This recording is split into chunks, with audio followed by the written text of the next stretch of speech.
তুমি এই চ্যানেলটাকে দেখো, ভিডিও একটাই, সাবস্ক্রাইব 25,000-এর বেশি, আর এই ভিডিওতে ভিউ 20 লাখ। এখন এই চ্যানেলটিকে দেখো, মানুষটা ভিডিও আপলোড করেছে শুধুমাত্র একটাই, আর সাবস্ক্রাইবার 6,000-এর বেশি, ভিউ 1.5 লাখেরও বেশি। তো দ্রুত এগিয়ে যাচ্ছে। তুমি একটা দুইটা চ্যানেল না, আরো অনেক আছে। এই চ্যানেলটাকে দেখো, এই চ্যানেলটাকে দেখো, এই চ্যানেলটাকে দেখো, এরকম অনেক হাজারো চ্যানেল।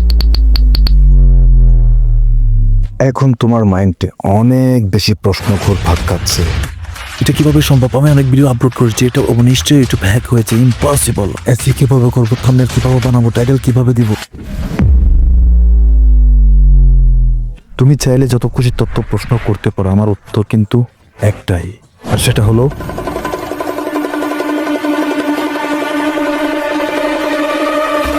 ওয়েট।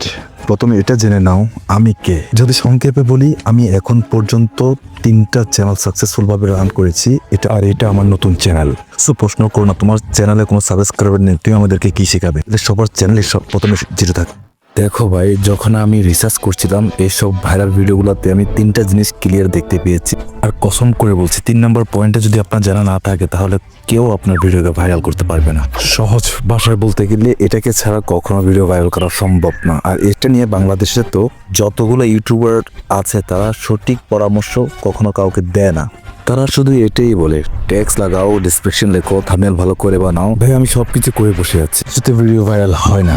এই সবগুলো তো শুধুমাত্র হেল্প হয় ইউটিউব অ্যালগরিদমের, কারণ সঠিক দর্শকদের কাছে পৌঁছানোর জন্য, নাকি তোমার ভিডিও ভাইরাল করার জন্য। এখন প্রশ্ন হচ্ছে, ভিডিও আসলে ভাইরাল হয় কিভাবে? আর এই জন্য আমি 3টা জিনিস বের করেছি। আর হ্যাঁ, একটি পয়েন্টও এখান থেকে মিস করবেন না, কারণ এই 3টা কিন্তু একটার সাথে একটাই জড়িয়ে আছে। এসব জানতে হবে। আগে হচ্ছে ইউটিউব। ওয়েট, আই নো তুমি এখন কি ভাবছো, কিভাবে কাজ করে সেটা যদি তুমি না জানো, তাহলে তুমি 3 নম্বর পয়েন্টটি কখনোই বুঝবে না। তাই আগে আমাদেরকে ইউটিউব বুঝতে হবে। আর এটা বোঝানোর জন্য আমাকে সময় দাও ভাই, প্রমিস করছি নতুন কিছু শেখাবো, কথাগুলো সরাসরি তোমার মাইন্ডে টাচ করবে। দেখো, ইউটিউব কাজ করে অ্যালগরিদমে, অ্যালগরিদম কাজ করে অডিয়েন্সে, আর অডিয়েন্স কাজ করে অডিয়েন্সের ডাটা কালেকশন করার জন্য। এখন তুমি বলতে পারো ইউটিউব অ্যালগরিদমে নাকি অডিয়েন্স অ্যালগরিদম? অডিয়েন্স বলো আর অ্যালগরিদম বলো, দোনো কিন্তু একই মনে করো। যেহেতু দুটোটা সেমে, তাহলে আমি তোমাদেরকে বোঝানোর জন্য আমার কাছে অ্যালগরিদমটা বেটার অপশন মনে হচ্ছে। অ্যালগরিদম 2 ধরনের ডাটা কালেক্ট করে। একটা হচ্ছে ভিডিও ক্রিয়েটর, যারা ভিডিও আপলোড করে, আরেকটা হচ্ছে যারা ভিউয়ার্স, যারা ভিডিও দেখে। প্রথমে এটা জেনে নেই, ক্রিয়েটরদের থেকে ডাটা অ্যালগরিদম কি ডাটা কালেক্ট করে, ভিডিওটা কোন ভাষায়, কি বাচ্চাদের জন্য, ডেসক্রিপশনে কি লেখা আছে, ভিডিওগুলোর টাইটেল কি, আর ভিডিওতে ট্যাক্সগুলো ভিডিও টাইটেলের সাথে মিল আছে কিনা, ভিডিওটাতে কপিরাইট আছে কিনা, ভিডিওর কোনো সেক্সুয়াল ফাংশন আছে কিনা, ভিডিওতে কোনো ধরনের লম্বা হিস্ট্রি আছে কিনা 60 সেকেন্ডের বেশি, ভিডিওর কোনো আইপি অ্যাড্রেস থেকে দেওয়া হচ্ছে, ভিডিওর থাম্বনেল কিরকম করা হয়েছে, ভিডিওটার ক্যাটাগরি কি, এরকম আরো অনেক কিছু আছে। এখন জেনে নিব ভিউয়ার্স থেকে কি ডাটা কালেক্ট করে অ্যালগরিদম। কোন ভিডিওটা সম্পূর্ণ দেখেছে, ভিডিওতে লাইক ডিসলাইক আছে কিনা, কমেন্টস, সার্চ হিস্ট্রি, কোন চ্যানেলটাকে বেশি সময় দিচ্ছে, কোথায় সাবস্ক্রাইব করছে, কি সার্চ করছে, ওয়াচ হিস্টোরি কি, কোন ভাষার ভিডিওগুলো সম্পূর্ণ দেখছে, আরো অনেক কিছু। দোনো পয়েন্টের ডাটা নেওয়ার পর অ্যালগরিদম ডিসাইড করে কোন ভিডিওটা ভালো সেটাকে অডিয়েন্সদের কাছে পৌঁছিয়ে দেয়, আর যেটা খারাপ সেটা রেখে দেয়। এখন প্রশ্ন হচ্ছে, অ্যালগরিদম তো আসলে মানুষ না, এটা রোবটিক সিস্টেম। এটা যদি মানুষ হতো, এটা ভিডিও কোনটা ভালো কোনটা খারাপ সহজে ডিসাইড করে সেটাকে অডিয়েন্সদের কাছে পাঠিয়ে দিত। তাহলে অ্যালগরিদম কিভাবে খুঁজে বের করে কোনটা ভিডিও ভালো কোনটা খারাপ? এটা বোঝার আগে আমাদেরকে অ্যালগরিদম ভালো করে বুঝতে হবে। তো আগে অ্যালগরিদম ডাটা দেখে, নাকি তোমার দেওয়া ভিডিও ইনফরমেশনগুলো দেখে? ভিডিওর এম যদি তোমার জানা থাকে, অডিয়েন্সদেরকে ভালোর চাইতে ভালো ভিডিও প্রোভাইড করতে হবে। তাই আগে বলেছিলাম, ইউটিউবের অ্যালগরিদম তো কোনো মানুষ নয় যে তোমার ভিডিও ভালো নাকি খারাপ সেটা বুঝে নিবে। দেখো ভাই, ইউটিউবের অ্যালগরিদম বছরে 200+, মানে 200-র চেয়ে অনেক বেশি বার আপডেট হয়। 3টি বিষয় সহজে বদলায় না, আর সেগুলোর মধ্যে প্রথম হচ্ছে CTR, audience retention, watch time. ইউটিউবের অ্যালগরিদম মোটামুটি এই 3টার উপরেই কাজ করে। এখন আমরা এই 3টাকে ভালো করে বুঝে নেব। এখানে সিটিআর হয়ে গেল, তারপর ওয়াচ টাইম হয়ে গেল, অডিয়েন্স রিটেনশন হয়ে গেল। এই তিনটা কিভাবে কাজ করে? তুমি হয়তো অনেকবার ইউটিউবে শুনেছ সিটিআর হাই করো, সিটিআর হাই করো, সিটিআর হাই করো। আসলে সিটিআর কি জিনিস এটা বুঝতে হবে। সিটিআর মানে ক্লিক থ্রু রেট। সিটিআর মানে এটা বোঝায় তোমার ভিডিও যখন অডিয়েন্সদের কাছে চলে যায় তখন কিন্তু তারা এই ভিডিওতে ক্লিক করছে কিনা সেটাকে সিটিআর বলে। মনে করো তুমি একটা ভিডিও ইউটিউবে আপলোড করেছো, ইউটিউব তোমার ভিডিওটাকে 100 জন লোকের কাছে দেখেছে, তার মধ্যে 8 জন মানুষ শুধুমাত্র তোমার ইউটিউব চ্যানেলটিকে ক্লিক করেছে, এটাকে সিটিআর বলে। তার মানে 100তে 8% তোমার সিটিআর পার্সেন্টে হচ্ছে তোমার 8%। এখন মনে করো ইউটিউবের কাছে দুইটা ভিডিও আসছে, একটার পার্সেন্ট হচ্ছে সিটিআর 8%, আরেকটার পার্সেন্ট হচ্ছে সিটিআর 20%। তাহলে এখন বুঝে নাও সিটিআর কাকে প্রমোট বেশি করবে। হ্যাঁ, অবশ্য 20% যেটা সিটিআর রয়েছে তাকে। কেন? সিটিআর এটার ক্লিক থ্রু রেট বেশি, তাই না? এখন তোমার মনে একটা প্রশ্ন আসতে পারে যে কত পার্সেন্ট সিটিআর আসলে তোমার ভিডিও ভাইরাল হবে। দেখো, অ্যাকচুয়ালি ইউটিউব তো কোনো নাম্বার এখনো দেয়নি যে সিটিআর 8% ইয়া 20% হলে যে তোমার ভিডিও ভাইরাল হয়ে যাবে। কিন্তু তারপরেও আমার রিসার্চের অনুসারে জেনারেলি মানুষের সিটিআর রেঞ্জ 2 থেকে 10% পর্যন্ত হয়ে থাকে। যদি তোমার চ্যানেলটা একদম নতুন হয়ে থাকে তাহলে তুমি সবসময় চেষ্টা করো কমসে কম 10% হলেও তোমার সিটিআর রেটটা বাড়ানোর জন্য। আরেকটা কথা মনে রাখবে, তোমার ভিডিও যত ভাইরাল হবে তোমার সিটিআর কিন্তু তত কমে যাবে। তুমি এটাকে নিয়ে কিন্তু মোটেও ভয় পাবে না, ভয় পাওয়ার কিছুই নেই। এখন হয়তো সিটিআর নিয়ে তুমি সব উত্তর পেয়ে গেছো। এখন থেকে তুমি এটা মেনে চলো তোমার সিটিআর রেট যদি 5% হয়ে থাকে তুমি 6 করো, 8% হয়ে থাকলে 10% করো, 10% হয়ে থাকলে 50% করো। এতক্ষণে তোমার সিটিআর ইমপ্রুভ হয়ে গেছে। কিন্তু অডিয়েন্স রিঅ্যাকশন কি করে ঠিক করবে? এখন মনে করো তোমার একটা ভিডিওতে 10 মিনিট পর্যন্ত ভিডিও লেন্থ, এখন এটা বেশিরভাগ লোকে কিন্তু 5 মিনিট করে দেখেছে। তো 5 মিনিট যদি করে দেখে থাকে তাহলে তোমার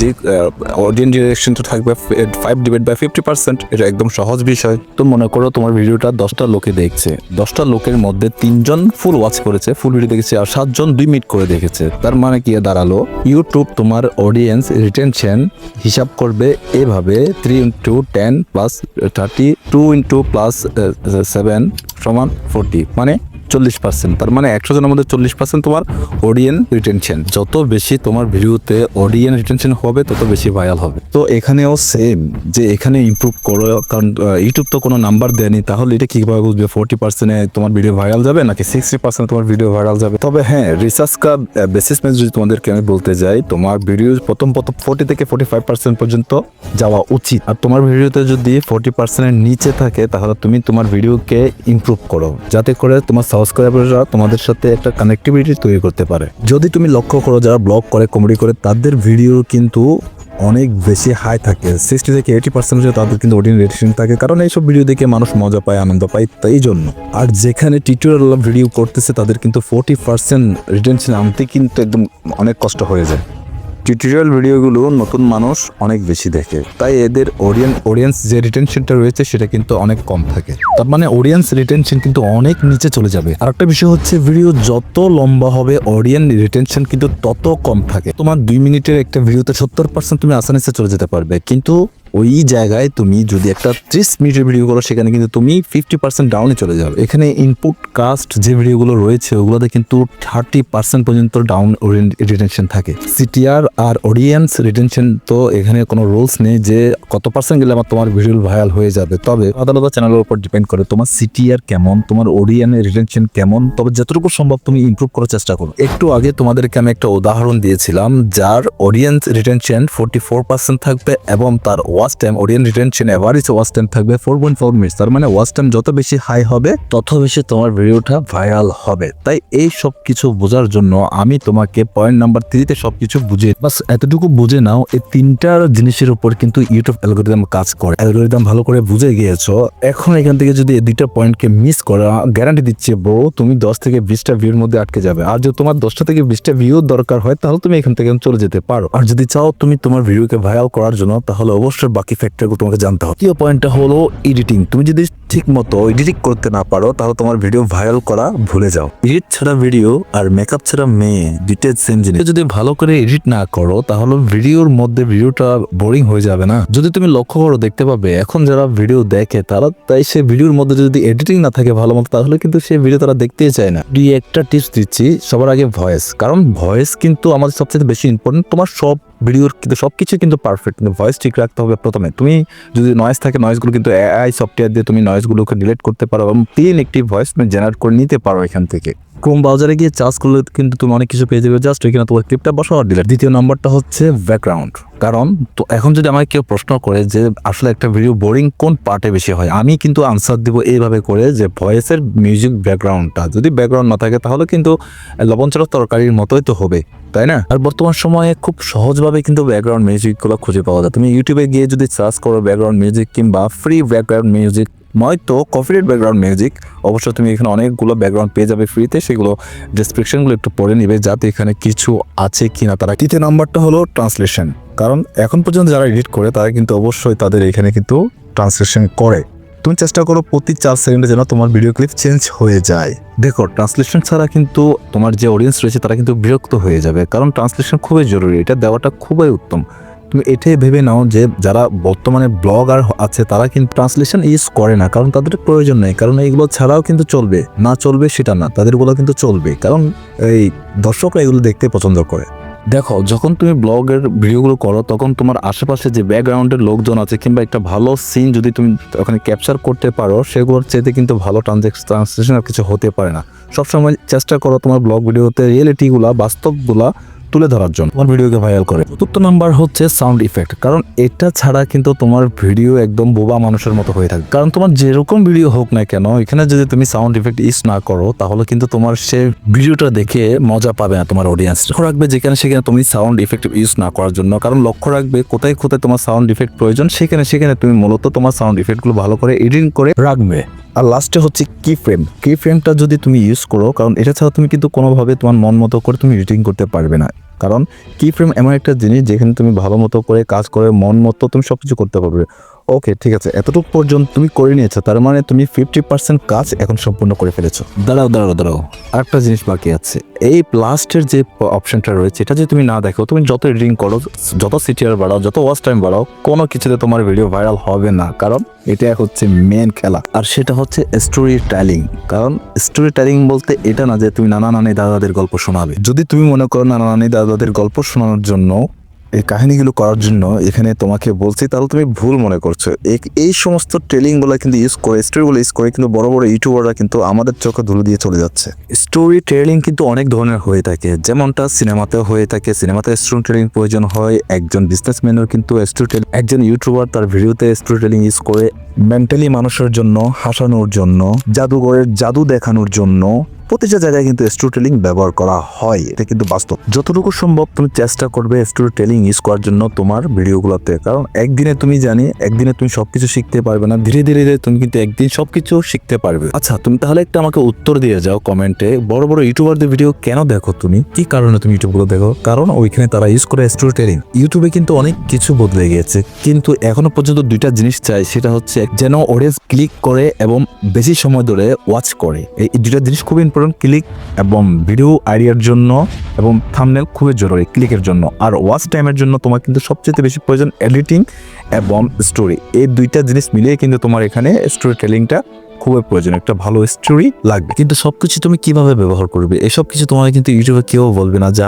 আমি তোমাদেরকে শিখিয়ে দিব। কারণ একটা কথা বলার জন্য দুই ধরনের কথা বলতে পারে, কিন্তু যেটা দ্বিতীয় নম্বর কথা সেটা কিন্তু সবাই বলে না।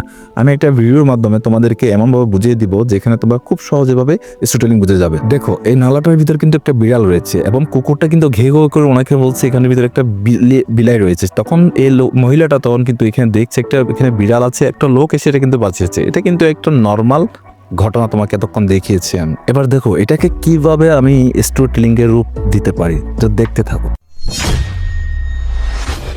দেখো, এই কুকুরটা কিন্তু ভাইরাল হয়ে গেছে, একটা প্রেগনেন্ট মহিলার দিকে কিন্তু সে ঘেউ ঘেউ করছে। তখন মহিলাটা আস্তে আস্তে তার কুকুরটার সামনে যাচ্ছে। মহিলাটি যখন কুকুরের পাশে গেল তখন কুকুরটা তাকে তার নালার দিকে তাকিয়ে দেখাচ্ছে। তখন মহিলাটা দেখছে, এখানে তার চোখ একদম ফেটে যাচ্ছে, একদম অবাক হয়ে গেল মহিলাটা। তখন মহিলাটার আশেপাশে যখন মহিলাটা হেল্প চাচ্ছে, তখন আরেকটি মহিলা এসে তখন ওইখানে দেখছিল। তখন ওইখানে ভিতরে মহিলাটাও দেখে কিন্তু আরো অবাক হয়ে গিয়েছিল। তখন কিন্তু সেই সময় তারা কিন্তু অনেক চেষ্টা করে এটাকে ওঠানোর চেষ্টা চেষ্টা করছিল, তখন সে ওঠাতে পারছে না।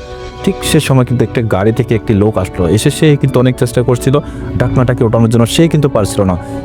সে কিন্তু তার গাড়ির দিকে গিয়ে গাড়ি থেকে কিছু একটা নিয়ে এসে অনেক কষ্ট করে ঢাকনাটাকে ওঠানোর পরে তারা যেটা দেখলো, ঢাকনাটা উঠিয়ে ওইখানে ভিতর থেকে একটা বিলাই বের করলো। সেই বিড়ালটাকে দেখে তারা কিন্তু অবাক হয়ে গেল, কারণ বিড়ালটা অনেকদিন না খেয়েছিল। এটাকেই বলে স্টোরি টেলিং। এখন তোমাদেরকে বলবো আমি এই স্টোরি টেলিং এ আমি কি কি ব্যবহার করেছি। প্রথমে আমি অডিয়েন্সকে ধরে রেখেছি। এ কুকুর যখন ভাইরাল হয়ে গেছিল একজন প্রেগনেন্ট মহিলার উপর, তখন কিন্তু মহিলাটা তার উপর দেখে অবাক দৃষ্টি রাখিয়েছিল। দ্বিতীয়বার আমি ইউজ করেছি সাসপেনশন। কুকুরটার আচরণ দেখে ওই মহিলাটা কিন্তু আস্তে আস্তে কিন্তু ওই কুকুরটার পাশে যাচ্ছিল। কুকুরটা তখন কিন্তু মহিলাটাকে নালার দিকে ইশারা করছিল। তারপর আমি কোয়েশ্চেন রেখে দিয়েছি। যখন মহিলাটা ওই নালার দিকে তাকালো, তখন মহিলাটা কিছুটা অবাক হয়ে গেল।